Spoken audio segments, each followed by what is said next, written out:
E vem conferir a crítica do filme Demon Slayer, Kimetsu no Yaiba, O Castelo Infinito.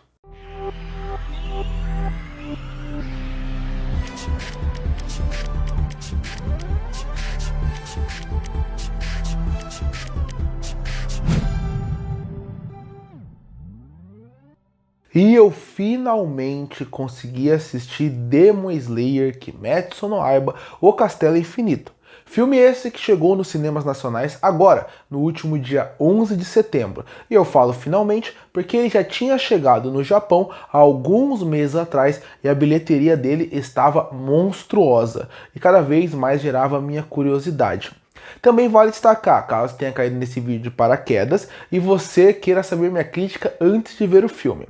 Saiba que o filme está para maiores de 18 anos e a lei diz que pessoas com 16 e 17 anos podem assistir o filme acompanhado com adulto. Abaixo disso, ele não pode nem entrar na sala de cinema. Então já fique avisado caso você chegue na hora e tenha uma dúvida, queira ver o filme e não consiga. Bom, pra mim, eu acho que o primeiro fator que tem que ser muito elogiado desse filme é como eles conseguiram deixar esse filme como uma boa adaptação. Algo que é muito difícil nesse caso. E por que eu falo isso? Porque quando você pensa em cinema, você sabe que a adaptação já tem que ser diferente da mídia do mangá. É como se existisse o mangá, aí você existe o anime, que já é uma adaptação do mangá, já tem que fazer mudanças, e o cinema é mais ainda. Quando você pensa em Demon Slayer Kimetsu no Yaiba, ele veio de sequências de temporada até chegar na temporada final. E esse não vai ser o filme que vai terminar a obra. E esse também não é o filme que vai chegar até a metade do arco final. Porque, pra quem não sabe, Demon Slayer vai ter 3 filmes para concluir o seu arco final. Então eu imagino que a adaptação para poder fazer esse arco final tenha sido muito difícil. E esse primeiro filme tinha tudo para ser o mais fraco dos 3. E não comparando com o arco final, pelo que acontece no mangá. E sim considerando o que você imagina de 3 filmes. Se você vai dividir o filme em 3 arcos, o primeiro, que é normalmente o início do arco, você tem menos coisas acontecendo, muito mais apresentação de conceito, apresentação de estrutura de como vai ser o arco a partir dali, e mais do que isso, nesse primeiro filme, a ação, as principais ações não vão acontecer. Tanto que só você pensar, é como se o primeiro filme introduzisse tudo para você, o segundo começasse a resolver os conflitos e o terceiro resolvesse a obra como um todo. Então olha a dificuldade que você tem numa adaptação como essa. Tanto que eu acredito que por isso o primeiro filme tem 2 horas e 35 minutos de duração. Algo que parece grande para um filme de anime ou para um filme normal, mas quando você pensa como um todo, eu acho que essa foi a solução que eles encontraram para poder expandir um pouco mais, porque senão esse filme teria muito menos coisa para acontecer. E por isso que eu elogio tanto a adaptação, porque eu achei esse filme excelente, mas muito por causa que eles conseguiram fazer uma adaptação muito boa de um arco, eu acredito que é muito difícil de se fazer. E isso é surpreendente. Então esse é o primeiro mérito que eu coloco pro filme. Como eles conseguiram fazer uma adaptação em algo que eu considero muito difícil. É só você pensar em qualquer arco de mangá que você leu. Imagina o arco final. Imagina que você divide esse arco em 3 partes. O primeiro arco aconteceria quase nada. No meio você desenvolveria muitas coisas e resolveria metade dos conflitos. E o final se acabaria a história. Eles conseguirem fazer o que eles fizeram aqui, entregar um filme tão bom, tão competente, até emocionante em certos momentos, me surpreendeu muito. Não me surpreendeu, por exemplo, a parte técnica. Quando você pensa em Demon Slayer pra mim ele é mais parte técnica do que história. E eu sei que isso revolta muitos fãs da obra. E calma, eu não estou falando que Demon Slayer é ruim em si. Mas quando você pensa na obra de Demon Slayer, ela é uma obra que pra mim ela é superestimada em vários pontos. Porque quando você pensa na história e nos personagens, tem muitos pontos que não são tão bem trabalhados assim. Mas a animação é tão boa, é tão bem feita em todas as temporadas, que você como fã acaba se envolvendo com os personagens, se envolvendo com quem eles são, mais através da ação do que pela história em si. E então, quando você chega no cinema de um filme que investiram muito dinheiro para ele sair, a animação você já imagina que está num alto nível. E é exatamente isso que acontece aqui. Eu amei cada ponto da animação desse filme. Desde a parte da movimentação, que é impecável, como o diretor do filme tem uma consciência de como colocar cada personagem no seu lugar para deixar a ação ao mesmo tempo dinâmica, muito fluida e não confusa. Afinal, isso poderia acontecer facilmente nesse filme.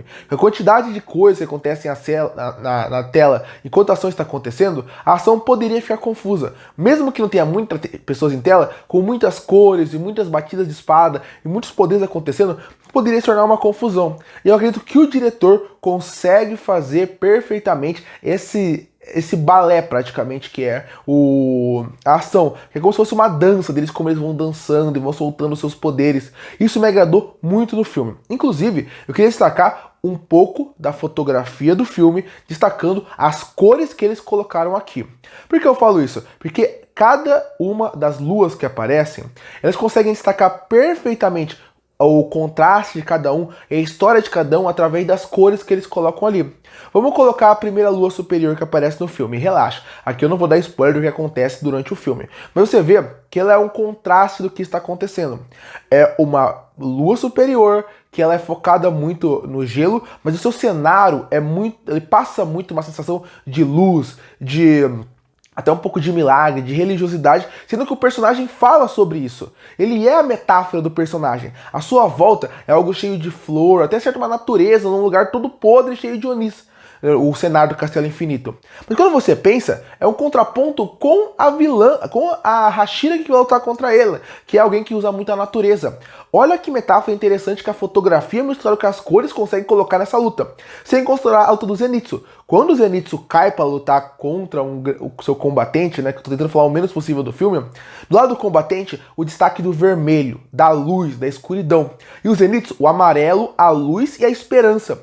Não só visualmente, mas a luz que vai caindo em cima dele passa muito essa cor. E quando ele vai mudando o cenário, vai mudando como eles são, até as cores quentes que usam nessa parte pro vilão é muito interessante. E o Akaza não precisa nem falar, todo o arco dele nesse filme é impecável, é a melhor parte do filme. Se tira só essa parte do filme e solta sozinho, já seria um filme fantástico, que seria o Gyu, o Tanjiro e também o Akazan, seria só isso um filme fantástico. Mas o resto também funciona muito bem. Eu acho que o filme ele consegue fazer batidas interessantes. Quando você pensa numa estrutura de filme, eu acho que ele não segue uma estrutura padrão. E isso pode confundir um pouco as pessoas. Afinal, parece que toda uma história já foi contada no primeiro arco, toda uma segunda história já foi contada no segundo, e chega no terceiro, que é a principal luta e momento do filme. Mas, de novo, por isso que eu elogio tanto a adaptação que eles fizeram aqui. É o primeiro filme de uma trilogia. Você faz algo estruturado, não faria sentido com o que o filme quer entregar. Você precisa quebrar o padrão que é uma adaptação, o padrão que seria um filme padrão, senão isso não funcionaria aqui. E por isso que, de novo, eu tenho que elogiar a adaptação.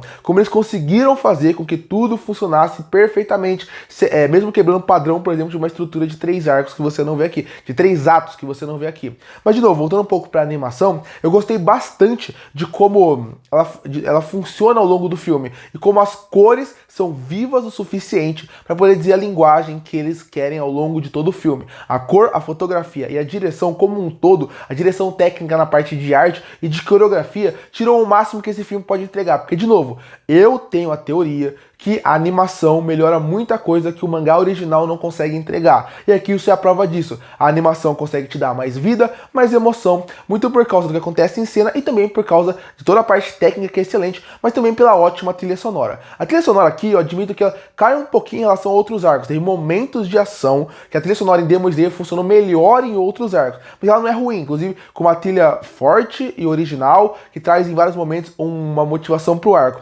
Inclusive tem um bungo que é muito que toca ao longo de uma trilha sonora, que eu acho muito interessante, porque parece que é algo batendo, de algo que está mudando. Isso lembra muito o conceito do Castelo Infinito, algo que eu gosto bastante também, que é apresentado aqui.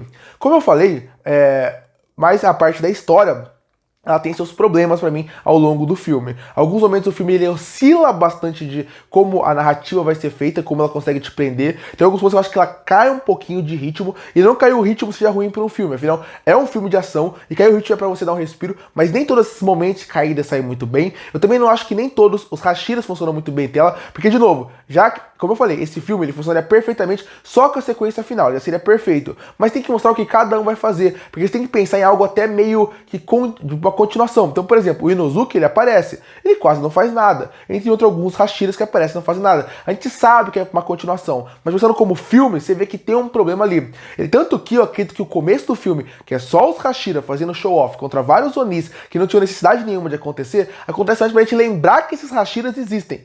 Mas no final, eu gosto do conceito do Castelo Infinito. Tem algumas sequências que eu acho um pouco expositivas, até um pouco demais, porque no final fala, não explica o que é o Castelo Infinito, até envolvendo mais o que era o mestre deles, que era pra ser uma cena bonita, que pra mim não funciona muito bem, mas a história em si funciona, principalmente a parte final, que é a parte que ela é mais bonita, mais bem trabalhada, a parte que ela mais emociona, e de novo, eles sabem usar muito bem os flashbacks dos Onis. Isso é das Luas Superior, isso é desde a primeira até a última temporada. Os flashbacks dão uma nova visão do personagem, que dá até vontade de você rever o filme para ver se para ter uma nova visão deles. Eu ainda acho que o filme oscila muito de qualidade em alguns pontos. Como eu falei, a animação, a parte técnica é excelente, eu não retiro nada dali. Mas como história, você vê que tem pontos que acabam incomodando. De novo, tiro o meu chapéu, porque é uma adaptação muito difícil. Mas é inegável. Tem alguns pontos que poderiam ser melhor. Talvez alguns Hashiras poderiam aparecer um pouco menos aqui. E só aparecer no segundo filme? Poderia. Tem algumas partes que parece que estão colocadas ali e que não colam muito bem para um filme. Talvez num anime você, de 12 episódios, 25 episódios, encaixasse melhor que no filme? Sim. Porque quando você pensa que esse filme é em blocos, se cada luta é um bloco aqui, as lutas são muito boas, as histórias envolvendo elas são muito boas, são muito envolventes. O meio entre essas lutas é que é o problema. Porque a primeira luta é ótima, é excelente, não é tão dramática e tão emocionante como poderia ser, mas é boa por causa da animação. A segunda é ótima, a parte emocional e a parte que envolve como o conflito dele vai funcionando. Mas eu queria ter visto mais disso um pouco antes do que entrar no Castelo Infinito. E a última luta, que é a maior parte do filme, é excelente, impecável, não retiro nada dali. Então quando você pensa como um todo, eu acho que esse filme é feito por blocos. São 3 grandes momentos de ação. Esses 3 grandes momentos são os momentos que eles colocam para você desenvolver o que o filme precisa ter. Os em volta deles não são boas inserções. Eu digo mais, tem alguns pontos que eu acho que eu gostaria de ter visto um pouquinho mais. E olha que isso não deveria ser uma crítica de um filme de 2 horas e meia. Tanto que nem eles sabem como encerrar esse filme, pra mostrar como a adaptação é difícil, que metade dos créditos sobem e só são os personagens falando, a gente vai pra lá, a gente vai pra cá, pra dizer, ó, na continuação cada um vai fazer uma coisa. Então realmente é um filme ótimo, um filme que com certeza vale a pena ver no cinema, e eu digo mais, tente ver no IMAX, porque o que mais vale a pena desse filme é a sua parte técnica, e no IMAX, aquela tela gigantesca, vai com certeza ter uma experiência diferenciada. O filme, eu tenho certeza que as continuações vão deixar esse filme melhor, porque eu adorei esse filme, achei ele muito bom, mas eu ainda acho que ele poderia ser melhor em alguns pontos. Eu acho que quando a gente terminar os 3 filmes e rever o primeiro, quando você terminar esse arco como um todo, ele vai estar melhor ainda, porque os outros vão agregar mais nesse. Afinal, ele é o começo do arco. Concluindo, Demon Slayer Kimetsu no Yaiba Castelo Infinito é um filme que tem uma excelente parte técnica, excelentes momentos que ficaram marcados na minha cabeça e até momentos emocionantes. Mesmo assim, ainda tem uns pontos que me incomodam dentro da narrativa. Eu, de novo, compreendo que é uma adaptação muito difícil de se fazer. Mas se eles tiveram a ideia de fazer, o filme tem 2 horas e meia, alguns pontos acho que poderiam ser um pouquinho melhor trabalhados. Principalmente envolvendo os envoltas da luta, que parece que estão um pouco perdidos no filme. Alguns personagens parecem estar um pouco perdidos, ao mesmo tempo que tem algumas piadas que eu acho que não encaixam muito bem. Mas o filme com certeza vale a pena ser visto no cinema ou em casa, onde você conseguir assistir, assista a ele. E por isso que eu fecho Demon Slayer Kimetsu no Yaiba Castelo Infinito com uma nota 8,5 de 10. Curte ou fortalecer o canal, se inscreve para não perder os próximos vídeos. E aí, o que achou do filme Demon Slayer Kimetsu no Yaiba Castelo Infinito? Gostou ou não? Comenta aqui embaixo. Eu volto no próximo vídeo.